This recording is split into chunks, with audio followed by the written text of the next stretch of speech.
19h, vous regardez Allemande 4 News et merci de nous rejoindre pour cette nouvelle édition. Tout de suite les titres. À la une, le président algérien quitte Istanbul pour rallier Alger au terme de sa visite de travail de 2 jours à l'invitation de son homologue turc.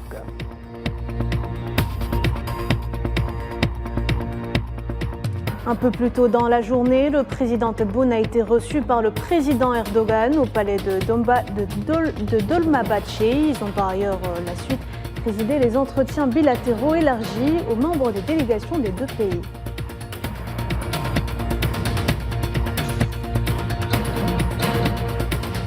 L'Algérie dépose officiellement sa candidature pour rejoindre la Banque des BRICS en tant qu'actionnaire avec une première contribution d'1,5 milliard de dollars, annonce faite par le président Tebboune à l'issue de sa visite en Chine.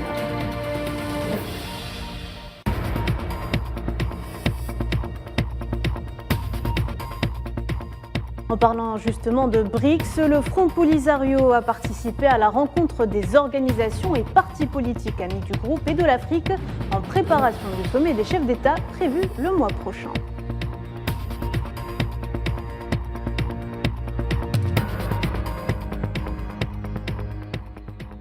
Bonsoir à toutes et à tous. Le président algérien Abdelmadjid Tebboune a quitté ce samedi Istanbul à destination d'Alger au terme d'une visite de travail de 2 jours en Turquie à l'invitation de son homologue turc Recep Tayyip Erdogan. Pour rappel, Abdelmadjid Tebboune a effectué une visite de travail à l'État du Qatar à la tête d'une importante délégation ministérielle, puis une visite d'État en République populaire de Chine à l'invitation du chef de l'État chinois Xi Jinping.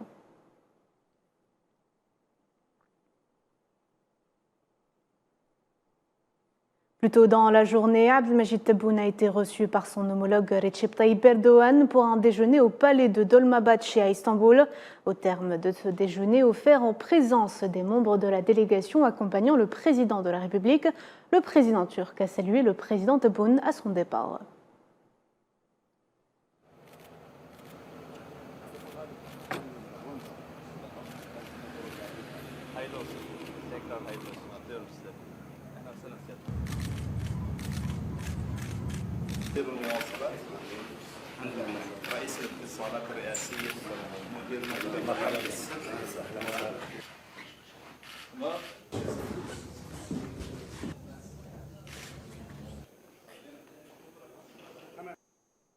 Les entretiens du président algérien ce samedi à Istanbul avec son homologue turc se sont élargis aux membres des délégations des 2 pays.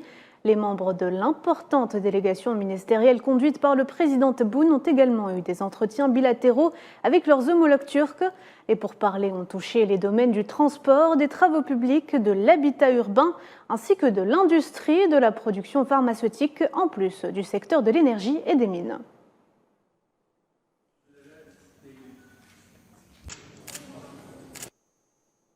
Sur le plan économique, afin d'atteindre les 10 milliards de dollars d'échanges commerciaux, les relations algéro-turques se sont accélérées ces dernières années avec le renforcement et la diversification des domaines de coopération bilatérale et l'intensification des visites officielles entre responsables des 2 pays ayant permis d'établir un partenariat pérenne et global. Mohamed Wali Ben Chaban. Après une visite d'État réussie en Chine, le président algérien Abdelmadjid Tebboune exploite l'opportunité de sa visite en Turquie pour intensifier davantage les relations algéro-turques qui sont en train de prendre de l'ampleur sur le plan économique et commercial. En termes des chiffres, le volume des échanges commerciaux a connu une hausse sensible en 2022, passant de 3,3 milliards à 5 milliards de dollars actuellement. Les chiffres réalisés ont progressé de 30% sur un an seulement. De nombreuses opportunités incitent les 2 pays à aller de l'avant pour intensifier davantage leur partenariat. Alger et Ankara ambitionnent d'atteindre 10 milliards de dollars dans un avenir proche. Pour ce faire, les 2 parties veulent conquérir conjointement le marché de l'énergie et de l'agriculture et ne pas se limiter au domaine de l'industrie et de la construction. Les relations algéro-turques qui sont ancrées dans l'histoire se sont accélérées ces dernières années avec le renforcement et la diversification des domaines de coopération bilatérale. L'intensification des visites officielles entre responsables des deux pays ayant permis d'établir un partenariat pérenne et global. La visite de travail s'inscrit dans le cadre de la forte dynamique qui connaissent les relations bilatérales et de l'attachement des deux chefs d'État à les développer davantage pour atteindre les objectifs assignés. Et dans une entrevue accordée à la télévision centrale de Chine, CCTV, le président algérien Abdelmajid Tebboune a demandé officiellement à rejoindre la Banque des BRICS en tant qu'actionnaire avec une première contribution à hauteur de 1,5 milliard de dollars, soulignant que l'adhésion de l'Algérie au groupe composé de 5 pays émergents ouvre de nouvelles perspectives économiques.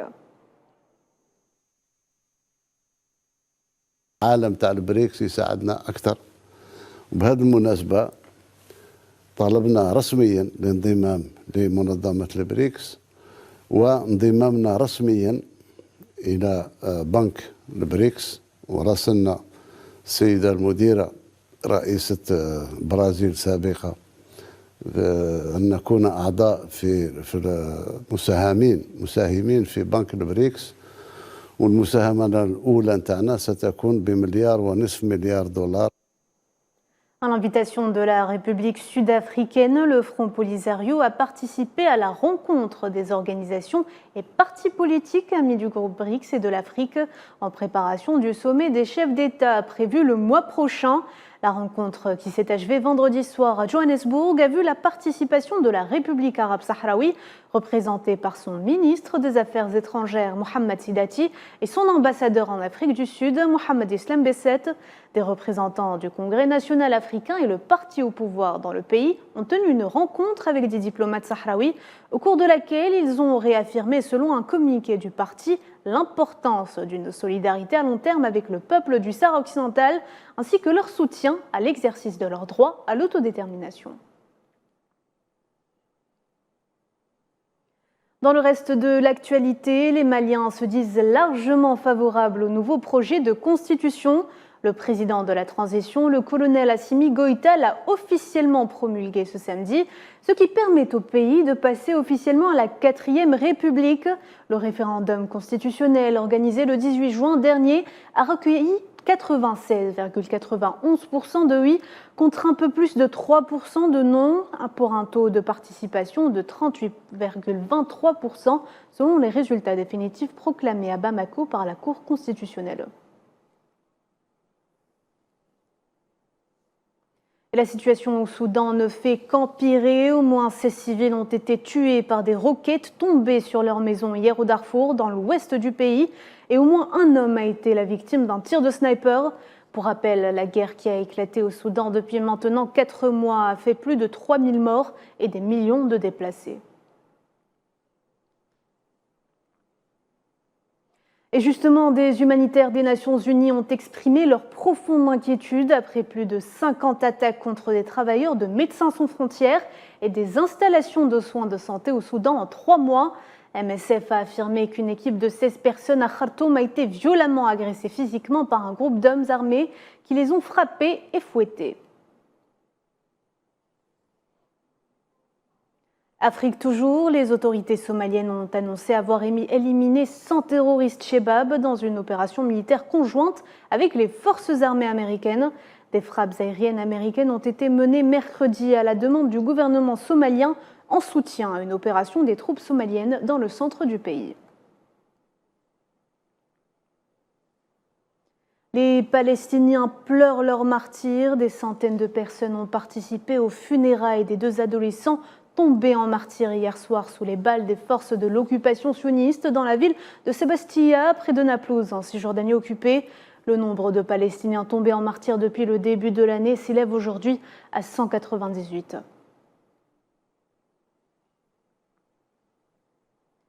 Plusieurs manifestations ont eu lieu en Irak, en Iran et au Liban hier pour dénoncer l'autorisation accordée par les autorités suédoises à des actes honteux de profanation du Saint-Coran, ce qui a provoqué une vague d'indignation et des réactions diplomatiques en cascade, appelant Stockholm à mettre fin à l'islamophobie grimpante dans ce pays. Amal Amzian Zitouni.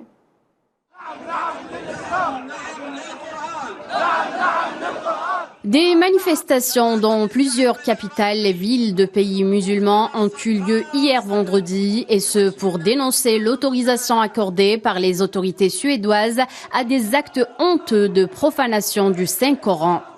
Des vagues d'indignation et des réactions diplomatiques en cascade ont appelé Stockholm à y mettre fin.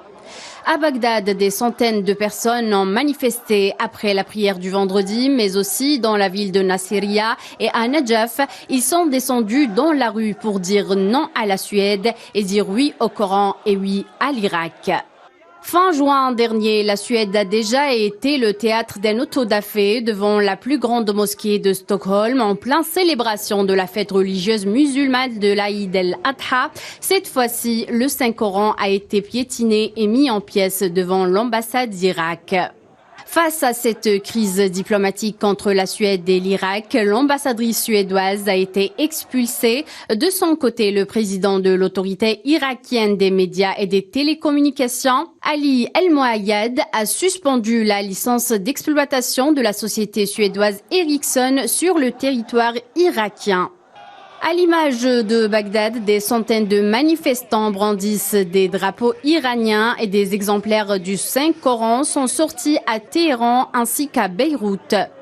De leur côté, l'Arabie saoudite, l'Iran et la Jordanie ont convoqué les représentants des missions diplomatiques suédoises dans leur pays.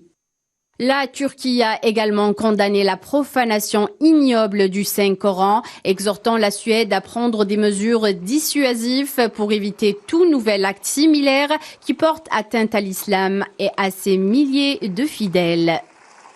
La diplomatie britannique n'est pas en reste. Elle a dénoncé l'autodafé et la profanation du Coran à Stockholm, y voyant des actes profondément insultants et totalement inappropriés. Pour sa part, l'Organisation de coopération islamique a exhorté Stockholm à cesser de délivrer des autorisations de rassemblement à des groupes et individus extrémistes.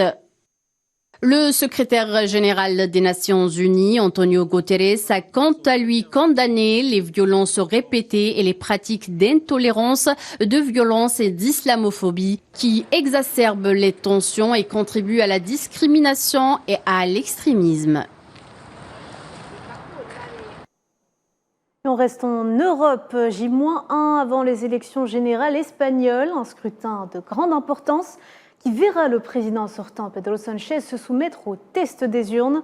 Les derniers mois ont été marqués par une forte opposition à Sánchez et plusieurs questions de grande importance ont jalonné une campagne électorale particulièrement animée. Sofiane Barodier.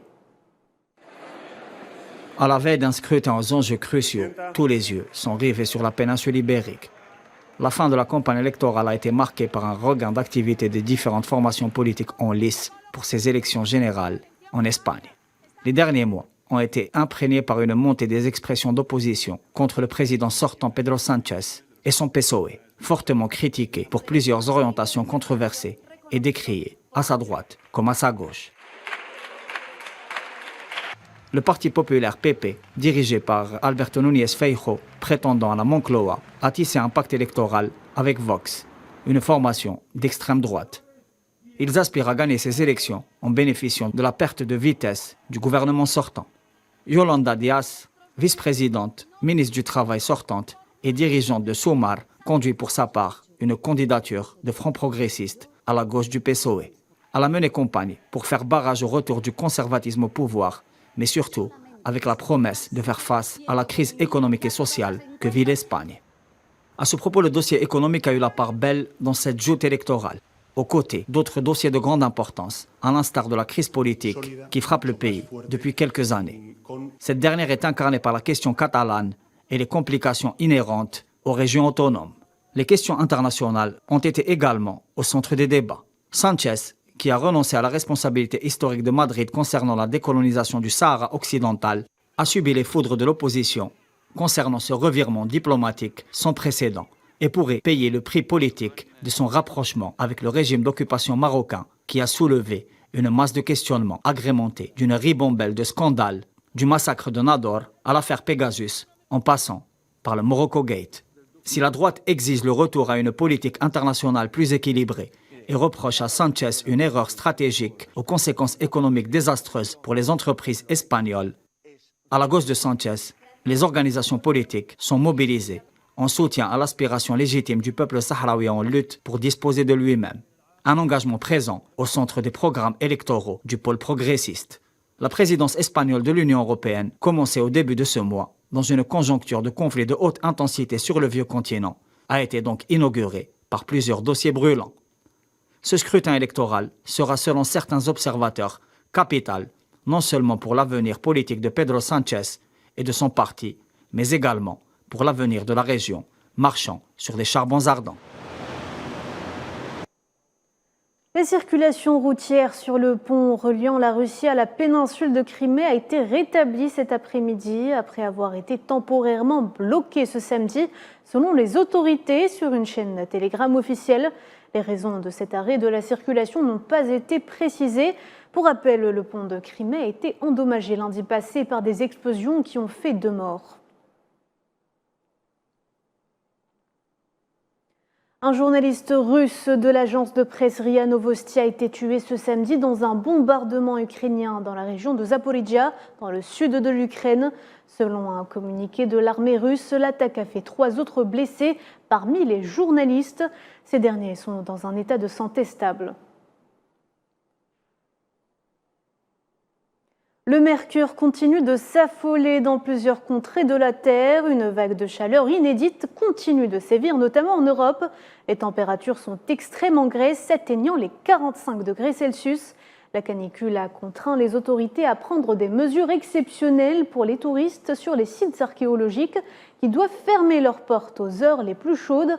En raison des horaires réduits, c'est l'affluence des grands jours au pied de l'acropole.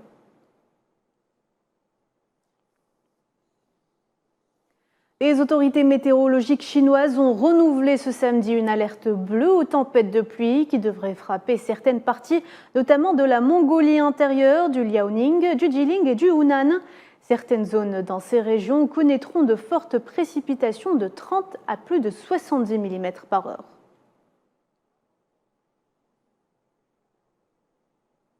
La Corée du Nord a tiré plusieurs missiles de croisière en mer Jaune entre la péninsule coréenne et la Chine, selon l'état-major interarmé de Séoul. Cela survient 3 jours après ceux de 2 missiles balistiques, cette fois en mer du Japon, sur la côte Est.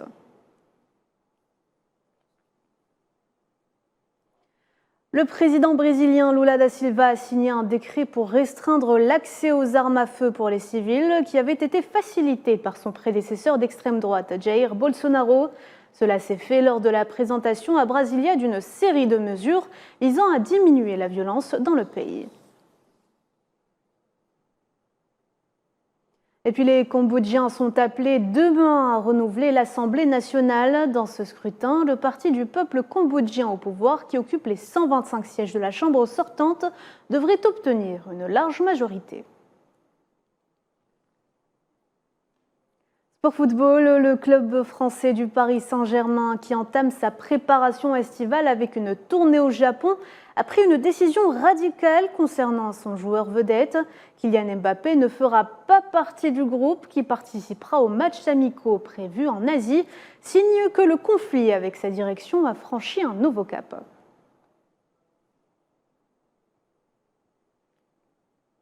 Voilà, c'est la fin de ce journal. Merci de l'avoir suivi. Vous pouvez revoir ce programme sur nos réseaux sociaux en scannant le QR code qui s'affiche en bas de votre écran. L'information continue sur Al24 News. À demain.